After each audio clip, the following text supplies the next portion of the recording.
이 시간에는 부활의 지속성과 동질성이라는 말씀을 은혜를 받고자 합니다. 다 같이 부활의 지속성과 동질성. 인류 역사에서 십자가에서 죽은 사람은 몇 명이나 될까요? 십자가형은 고대 동방에서 생겨난 형벌입니다. 그런데 로마 제국은 기원전 1세기 말에 식민지 통치의 방법으로 광범위한 규모로 십자가형을 적용을 했습니다. 처음에는 노예들을 나무에 묶어놓고 고통을 주는 체벌이었지만은 후에는 로마 제국에 대항을 해가지고 폭동이나 반란을 선동한 사람들을 대한 처형 방법으로 바뀌었습니다. 그리고 로마의 시민권을 가지고 있지 않는 노예들, 그리고 피지배자들에게만 이 처형 방법을 사용해서 죽였습니다. 역사가 요세푸스에 의하면은 유대 독립전쟁 동안에 수천 명이 십자가형에 처해졌다라고 말합니다. 그래서 더 이상 십자가를 세울 만한 공간이 없고 십자가를 만들 만한 나무가 없을 정도였다고 말합니다. 서기 4년 헤롯 대왕이 죽었을 때에도 아주 대규모 십자가형이 집행되었습니다. 헤롯 대왕의 장례식을 마친 후 아들 헤롯 아켈라오가 예루살렘에 운집한 군중들에게 왕의 칭호를 받기 위해서 내가 로마로 갈 터인데 무엇을 원하느냐라고 물었어요. 이때 어떤 사람들은 세금 면제를 요구도 하고 또 어떤 사람은 죽은 헤롯 대왕의 측근들을 처벌해달라고 요구를 했습니다. 이들의 요구를 헤롯 아켈라오는 거절합니다. 그러자 모인 군중들이 폭동을 일으킵니다.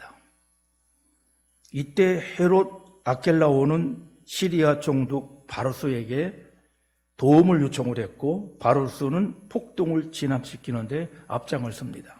그리고 폭동 진압에 성공을 해요. 이때 폭동에 가담한 2,000명을 십자가형으로 죽였다는 것입니다. 이렇게 십자가형으로 때로는 몇 명씩, 때로는 500명, 때로는 2,000명의 사람이 한꺼번에 죽어갔습니다. 아마 십자가형으로 죽은 사람의 수는 헤아릴 수 없을 정도 많을 것입니다. 이렇게 십자가에 처형된 그 많은 사람 중에 다시 살아난 사람은 한 분밖에 없습니다. 그분은 바로 예수 그리스도이십니다. 다른 사람들은 십자가형으로 다 죽었습니다. 그러나 예수님만은 죽음의 권세를 이기시고 3일 만에 부활하셨습니다. 예수님이 죽음을 이기시고 부활하셨다라고 하는 것은 예수님만이 유일하게 죄가 없으시다는 것을 결정적으로 보여주는 증거가 되는 것입니다. 그렇습니다. 기독교는 십자가와 부활의 종교입니다. 십자가와 부활이 없이는 기독교를 설명할 길이 없습니다. 그런데 십자가를 바로 이해하려고 하면은 에덴 동산에부터 출발을 해야 합니다. 아담과 하와가 죄를 지음으로 부끄러워 동산 나무 사이에 숨었습니다. 그리고 부끄러워서 나뭇잎으로 가렸습니다. 이것을 본 하나님은 그들의 부끄러움을 가리시기 위해서 가죽옷을 입혀 주었습니다. 다시 말하면은 그들의 부끄러움을 가리기 위해서 짐승 한 마리가 희생되었다는 겁니다. 바로 이 희생의 피가 예수님의 보혈을 예표하는 것입니다. 이것이 출애굽기로 가면은 하나님은 이스라엘 민족을 430년 동안 노예 생활을 하는 가운데 있을 때에 마지막 재앙으로 장자의 죽음을 선택을 합니다. 이때 하나님은 장자의 죽음에서 히브리인들을 구원하기 위해서 6월절 어린 양을 잡아가지고 그 고기는 먹고 그 피는 문설주와 임방에 바르게 했습니다. 그러면 죽음의 사자가 그 피를 보고 히브리인들의 집은 들어가서 죽이지 않고 넘어가겠다라고 말씀하셨어요. 이를 유월절이라고 말하는데, 유월절이라고 하는 것은 죽음이 넘어갔다, 죽음이 유월되었다, 그런 뜻입니다. 히브리인들은 그 말씀대로 흠없고 1년 된 어린 양을 잡았습니다. 당시에 히브리인들의 가정수는 아마 수만 수천이 되었을 것입니다. 그런데 한 집에 어린 양 한 마리씩 잡았으니까 엄청난 수의 양을 희생을 시킨 것입니다. 그 양의 희생으로 말미암아 히브리인들은 죽음에서 구원을 받았습니다. 그 이후에 이스라엘 백성들은 그들이 죄를 속하기 위해서 약 1500년 동안 짐승을 잡고 그 피를 통한 제사를 드림으로 죄 용서함을 받고 살았습니다. 그런데 그 피의 제사가 죄 없으신 예수님께서 십자가에서 돌아가시면서 다 이루었다라고 말씀하시면서 운명하실 때 성소의 휘장이 찢어짐으로써 피의 제사는 완전히 끝이 났습니다. 그래서 죄 사함을 위해서 짐승의 피를 흘리는 일은 더 이상 하지 않아도 된 것입니다. 그러니 우리의 죄를 대속하기 위해서 돌아가신 예수님이 십자가의 은혜를 우리는 어찌 잊을 수가 있겠습니까? 그 은혜를 진정으로 아는 사람은 십자가의 구원의 은혜를 감격하면서 찬양할 수밖에 없는 것입니다. 모든 능력과 모든 권세라는 찬양을 들어보신 적이 있을 것입니다. 모든 능력과 모든 권세, 모든 것 위에 뛰어나신 주님, 세상이 측량할 수 없는 지혜로 모든 만물을 창조하셨네요. 모든 나라와 모든 보좌, 이 세상 모든 경이로움보다, 이 세상 모든 값진 보물보다 더욱 귀하신 나의 주님, 십자가 고통 당하사 버림받고 이면당하셨네. 짓밟힌 장미꽃처럼 나를 위해 죽으셨네. 나의 주, 모든 능력과 모든 권세. 그렇습니다. 예수님은 나를 위해서 십자가에서 고통당하시고 버림당하시고 예면당하셨고 짓밟힌 장미꽃처럼 나를 위해서 죽으셨습니다. 이렇게 나를 위해서 십자가에 돌아가신 주님께 감사의 찬양을 돌리지 않을 수가 없는 것입니다. 그런데 여러분, 예수님은 십자가에 달려 죽으셨지만 죽으심으로 끝나지를 않았습니다. 예수님은 십자가에 달려 죽으시고 무덤에 묻혀 장사된 지 3일 만에 부활하셨습니다. 바로 오늘 우리는 주님의 부활을 축하하며 예배하고 있는 것입니다. 그러면 만약에 그리스도의 부활이 없었다면 어떤 일이 벌어졌을까요? 사도 바울은 만약 예수님께서 십자가에 돌아가시기만 했지 부활이 없었다면 어떻게 될지 구체적으로 본문 12절부터 19절에서 말씀을 합니다. 요약해서 정리를 하면은 바울 자신이 전했던 복음은 헛것이 될 것입니다. 14절이에요. 성도들의 믿음도 헛것이 됩니다. 14절 하반절이에요. 신앙을 지키다가 잠든, 신앙을 지키다가 죽은 사람들은 망한 것이 됩니다. 18절입니다. 그리고 기독교인이 가장 불쌍한 존재가 됩니다. 19절입니다. 그렇습니다.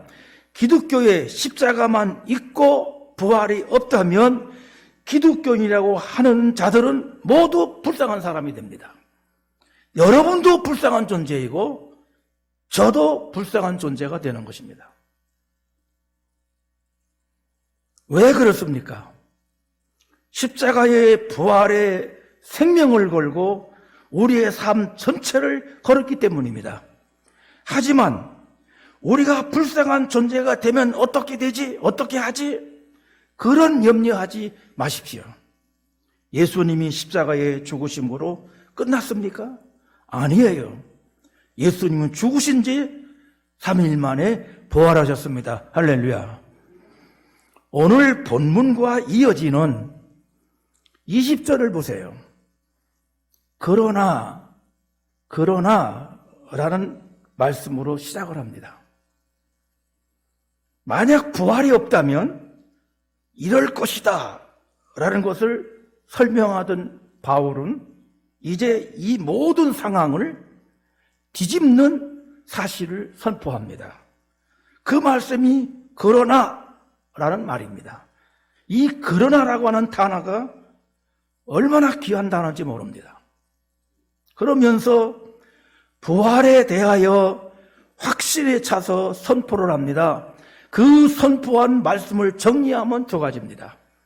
첫째는 우리도 예수 그리스도를 따라서 부활할 것이라는 겁니다.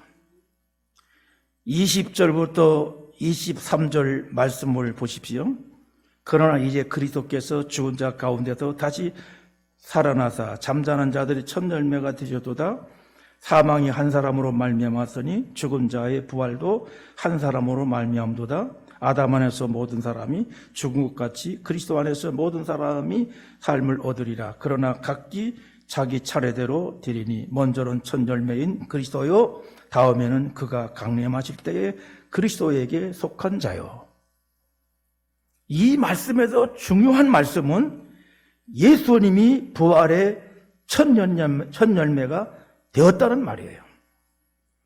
여기에서 첫 열매라고 하는 헬라어는 아파르케라는 말인데 첫 소산을 뜻하는 말입니다. 첫 소산물이다, 그런 말이에요. 여러분들이 사과나무를 심었다고 생각을 해보십시오. 사과나무가 성장해서 3년쯤 되면은 드디어 사과 몇 알 열리게 됩니다. 그것이 첫 소산물입니다. 그러면 우리는 첫 소산물을 통해서 최소한 두 가지는 확신합니다. 첫째는 뭐냐면 앞으로도 사과가 계속 열릴 것이다 라는 사실입니다. 둘째는 동일한 사과가 계속 열릴 것이다 라는 사실입니다. 사과나무를 심었는데 다음에는 배가 달리고 그 다음에는 감이 달리지 않습니다. 사과나무에는 수십 년이 지나도 사과가 달리는 것입니다. 앞으로 사과가 계속해서 달린다고 하는 것은 지속성이고, 앞으로도 동일한 사과가 계속 달린다고 하는 것은 동질성이라고 말하는 것입니다. 예수님이 부활이 바로 그렇다는 것입니다. 예수님이 부활에도 지속성과 동질성의 특징이 있다는 것입니다. 지속성에 대해서는 22절부터 23절에 이렇게 말씀합니다. 아담 안에서 모든 사람이 죽은 것 같이 그리스도 안에서 모든 사람이 삶을 얻으리라. 그러나 각각 자기 차례대로 되리니 먼저는 첫 열매인 그리스도요, 다음에는 그가 강림하실 때에 그리스도에게 속한 자요. 이 말씀에 따르면 부활에는 순서가 있습니다. 먼저는 부활의 첫 열매인 예수 그리스도이십니다. 그 다음에는 그리스도에게 속한 자입니다. 바로 그 속에 여러분과 저도 들어있는 것입니다. 그렇습니다. 우리 주 예수 그리스도를 따라서 부활할 것입니다. 이것이 부활의 지속성입니다. 우리는 부활의 지속성을 보장받은 축복된 사람입니다. 할렐루야. 그 다음에 두 번째로는 그리스도의 형상을 입고 부활할 것입니다. 이것이 부활의 동질성에 대한 말씀이에요. 그러니까 우리가 부활할 때에 예수님이 부활과 동질성을 가진 부활을 한다는 것입니다. 여기서 잠깐 여러분들에게 질문을 던져보겠어요. 우리는 어떻게 부활할까요? 우리의 무엇이 부활할 것인가를 묻는 질문이에요. 몇 가지 선택이 있습니다. 첫째는 우리 영혼만 부활한다. 두 번째로는 우리 육신만 부활한다. 세 번째로는 우리 영혼, 육신 둘 다 부활한다. 몇 번이라고 생각하십니까? 몇 번이에요? 이게 있으니까 말해봤자 뭐 별볼 일 없다 그 말이죠. 이 질문에 대답하기 위해서는 42절부터 44절을 살펴봐야 합니다. 함께 읽어보겠어요. 42절부터 44절 다 같이 읽읍시다. 시작. 죽은 자의 부활도 그와 같으니 썩을 것으로 심고 썩지 않을 것으로 다시 살아나며 욕된 곳으로 심고 영광스러운 곳으로 다시 살아나며 약한 곳으로 심고 강한 곳으로 다시 살아나며 육의 몸을 심고 신령한 몸으로 다시 살아나나니 육의 몸이 있은즉 또 영의 몸도 있느니라. 이 말씀에 따르면 우리의 영혼뿐만 아니라 몸도 부활합니다. 그러니 답은 3번입니다. 우리 영혼, 육신 둘 다 부활한다는 것입니다. 이 몸과 영의 부활에 대해서 우리는 매주일 사도신경으로 신앙 고백을 합니다.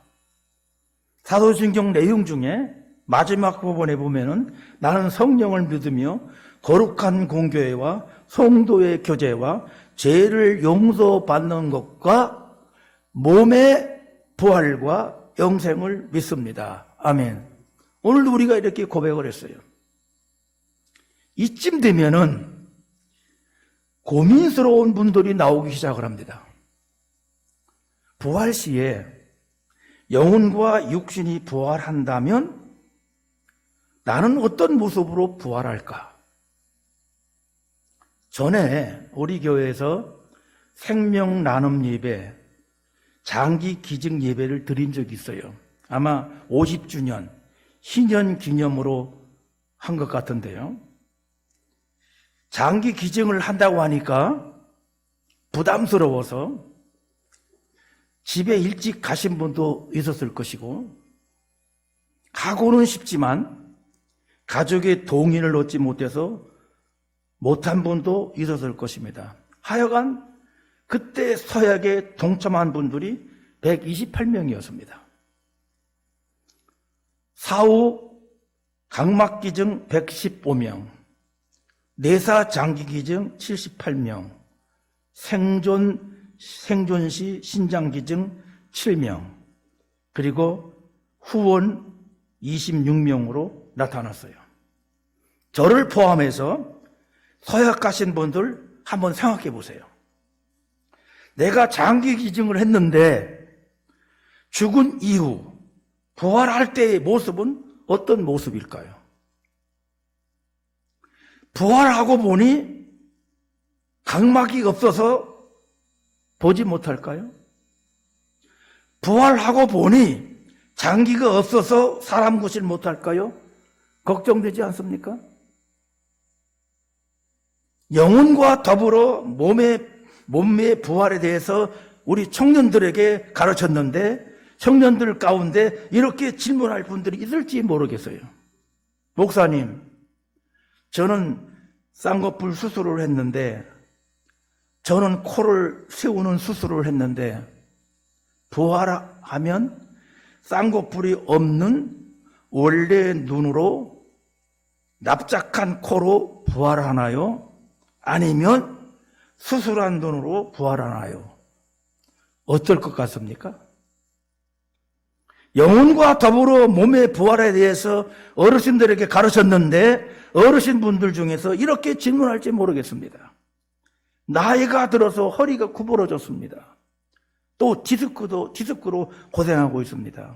그러면 이 상태로 부활하나요? 아니면 허리가 펴지고 통증이 없는 몸으로 부활하나요? 어떤 모습으로 부활하겠습니까? 시골에 가서 보니까요, 어떤 분은요, 허리가 완전히 기역자로 된 분이 있어요. 그러면 부활할 때도 그런 모습으로 부활할까요? 질문의 내용이 조금 유치하고 우스운 질문이지만 그래도 감사한 것은 이런 질문을 한다는 말은 부활에 대한 신앙이 분명히 있다는 말입니다. 단지 부활체에 대한 모습이 궁금한 것뿐입니다. 이런 질문을 할 수 있는 거예요. 이런 질문에서 신학이 시작되는 것입니다. 정답은 무엇일까요? 죽을 당시의 몸으로 부활할까요? 아니면 자신의 인생에서 최고의 피크였을 때의 모습으로 부활할까요? 아직 제가 직접 부활에 참여해 본 경험이 없으니 속 시원하게 정답을 말하기 어렵네요. 여러분이 부활해 보면 알게 될 겁니다. 부활 후에 쌍꺼풀이 그대로 있는지 아니면 없어졌는지 확인해 보세요. 부활 후에 허리가 펴졌는지 디스크가 없어졌는지 한번 걸어보세요. 경험에 의한 정답은 시원하게 말하지 못하지만 성경에서 말하는 것을 정리해서 여러분들에게 알려드릴 테니까 성경에서 답을 찾으세요. 첫째는 우리는 썩지 않는 몸으로 부활합니다. 42절 하반절이에요. 썩을 것으로 심고 썩지 아니할 것으로 다시 살아나며 부활하게 될 때 우리의 몸은 노화되거나 부패되어 사라지지 않는 몸입니다. 영원히 죽지 않는 몸입니다. 두 번째로는 우리는 영광스러운 몸으로 부활합니다. 43절 상반절이에요. 욕된 곳으로 심고 영광스러운 곳으로 다시 살아나며 이 영광스러운 육체는 욕된 육체의 반대입니다. 아름답고 빛나는 몸으로 부활할 것입니다. 세 번째로는 우리는 강한 몸으로 부활합니다. 43절 하반절인데 약한 곳으로 심고 강한 곳으로 다시 살아나며 질병에 시달리는 약한 육체가 아닙니다. 모든 것을 이길 수 있는 강한 몸으로 부활할 것입니다. 그리고 네 번째로 우리는 신령한 몸으로 부활할 것입니다.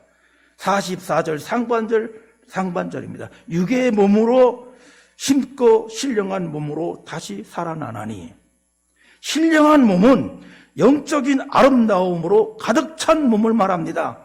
육신의 몸은 육신의 생각과 육신의 정욕을 추구하지만은 신령한 몸은 하나님 앞에 순종하면서 그분만을 예배하는 몸입니다. 거룩한 하나님과 영적인 관계를 기반으로 해서 살아가는 몸입니다. 우리는 이런 신령한 몸으로 부활할 것입니다.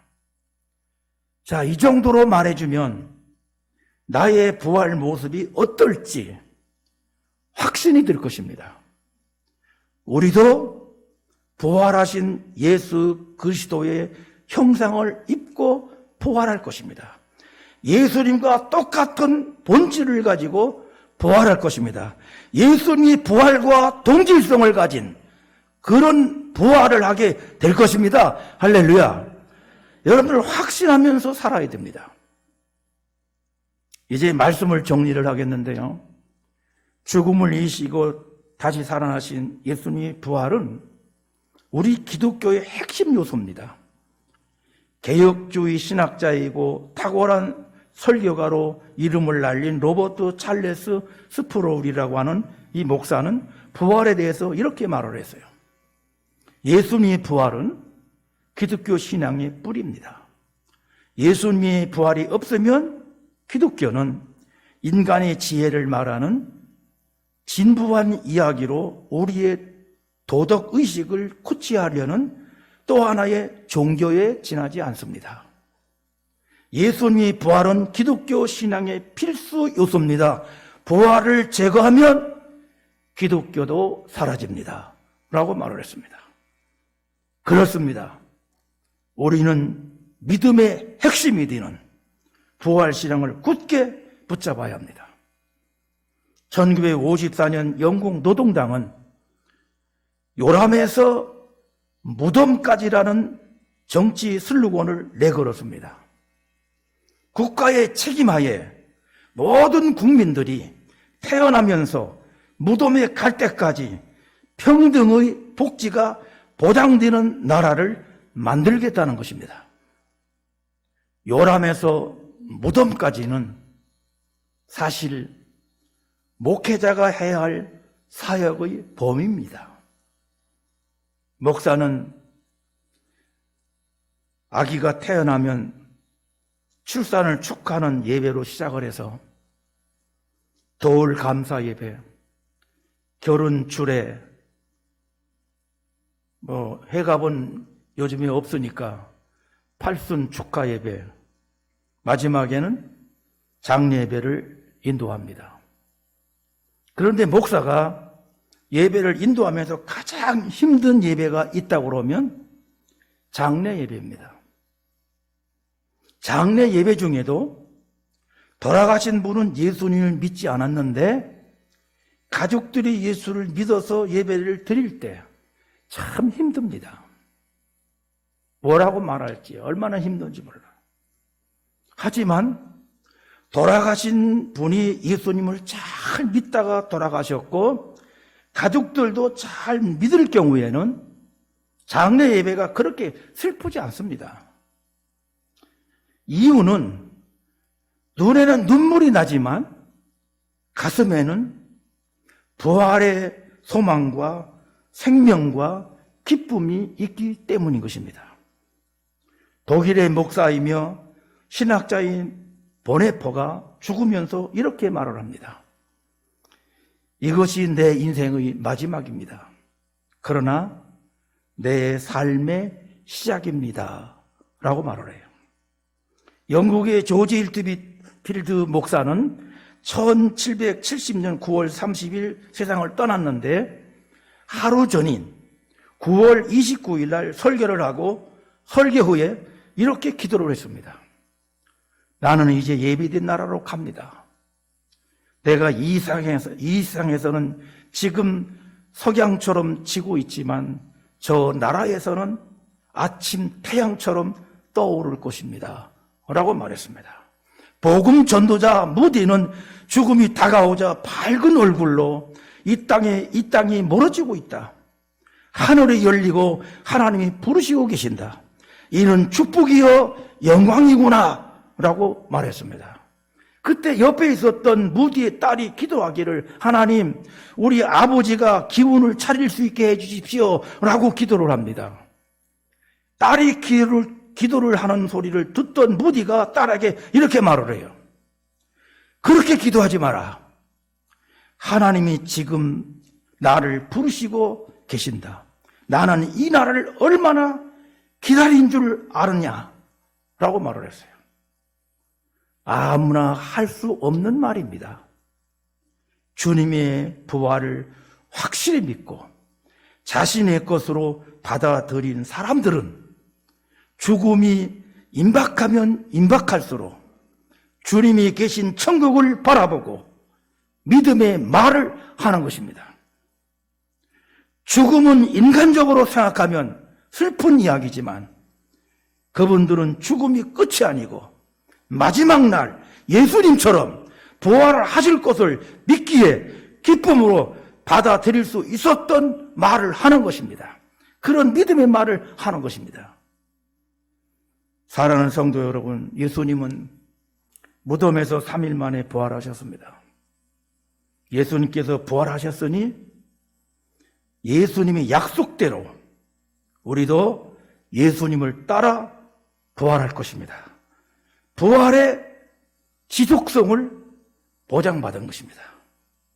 우리도 예수님의 형상을 입고 영과 육이 완전한 존재, 신령한 존재로 부활해서 영원히 살 것입니다. 예수님과 같은 부활의 동질성을 보장받은 것입니다. 그렇기 때문에 우리는 분명한 부활 신앙을 가져야 하는 것입니다. 이 땅에서부터 부활의 확신을 가지고 살아야 합니다. 생명력이 넘치는 모습으로 승리의 삶을 살아야 합니다. 그리고 이 부활의 기쁜 복된 생명의 복음을 전하면서 살아야 됩니다.